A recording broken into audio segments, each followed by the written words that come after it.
Hi friends, Siragadikka ஆசை சீரியலில் நாளைக்கு என்ன நடக்க போகுதுங்கிறத பார்க்கலாம். வாங்க வீடியோக்குள்ளே போகலாம். நம்ம சேனல் இன்னும் சப்ஸ்கிரைப் பண்ணாதவங்க சப்ஸ்கிரைப் பண்ணிக்கோங்க. மனோஜ் புதுசாக ஒரு ஆஃபீஸ் ஓப்பன் பண்ணினதும் இல்லாமல் அவருக்கு பிஏவாக வேலை செய்கிறதுக்கு ஒரு பொண்ணுங்கிட்டவும் இன்டர்வியூ பண்ணிகிட்ருக்காரு. வர்ற பொண்ணுங்களாம் ஒருத்தரும் ஒரு விதமாக பதில் சொல்லிகிட்ருக்காங்க. அதில் ஒருத்தரை செலக்ட் பண்ணிடுறாரு மனோஜ்.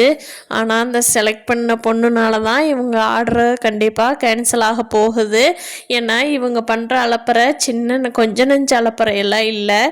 மனோஜுக்கு தேவை, அதாவது வருமானம் வர்றதுக்கு முன்னாடியே மனோஜ் தனியாக ஆஃபீஸ் போடுறது என்ன, கோட் சூட் போடுறது என்ன, அதுவும் சென்னையில் அடிக்கிற வெயிலுக்கு ஒன்றும் சொல்ல முடியல.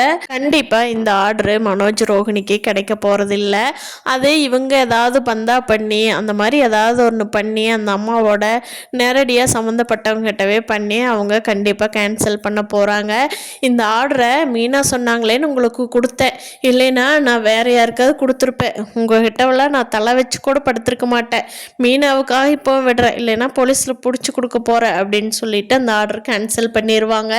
மனோஜ் சாயந்தரமாக சோகமாக வீட்டுக்கு வர்றாங்க. அப்போ விஜய் இருந்துக்கிட்டு, என்னடா மனோஜ், என்னடா தங்கம், வேலை செஞ்சோ டயர்டாக இருக்கா, ஏன்டா இவ்வளோ சோகமாக வர்ற, சொல்லுடா மனோஜ். அம்மா என் மருமக ரோஹிணி எங்க, ரோஹிணி ரோஹிணி அப்படின்னு கூப்பிட்றாங்க.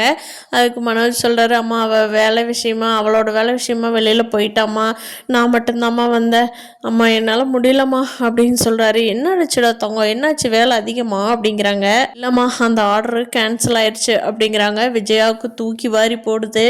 அப்போது அண்ணாமலை சொல்கிறாரு, பாத்தியா விஜயாக்கா, நீயே ரொம்ப ஆடாதேன்னு சொன்னேன், நீயே அவனை உசுப்பேத்தி அவன் தப்பு பண்ணால் கூட நீ அவனுக்கு சப்போர்ட் பண்ணுற, இப்போ என்ன பண்ணுவீங்க அப்படின்னு சொல்கிறாரு.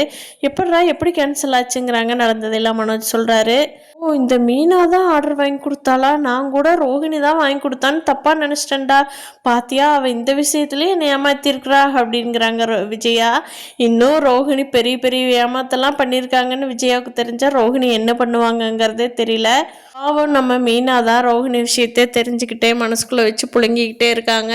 ஸ்ருதி மீனாவை கவுன்சிலிங் கூட்டிகிட்டு போகலாம், ரொம்ப இதாக இருக்காங்க அப்படின்னு சொல்லி முத்துவிட்டு சொல்லவும், முத்து ஆமாம் ஸ்ருதி அதுதான் கரெக்டு, அவள் ஊருக்கு போயிட்டு வந்ததுலேருந்து இப்படி தான் இருக்கா, பேசாமல் டாக்டர்கிட்ட கூட்டிகிட்டு போகலாமா அப்படின்னு சொல்லிட்டு டாக்டர்கிட்ட கூட்டிகிட்டு போகிறாங்க. எதுவும் சொல்லாமல் இருக்கணுமே அப்படின்னு சொல்லி ரோஹிணி பயந்துட்டு இருக்காங்க. பார்க்கலாம் ஃப்ரெண்ட்ஸ், நாளைக்கு எபிசோடில் என்ன நடக்க போகுதுன்னு. இந்த வீடியோ பிடிச்சிருந்தா லைக் பண்ணிக்கோங்க. நீங்கள் என்ன நினைக்கிறீங்கன்னு கீழே கமெண்ட் பண்ணுங்கள். தேங்க்யூ.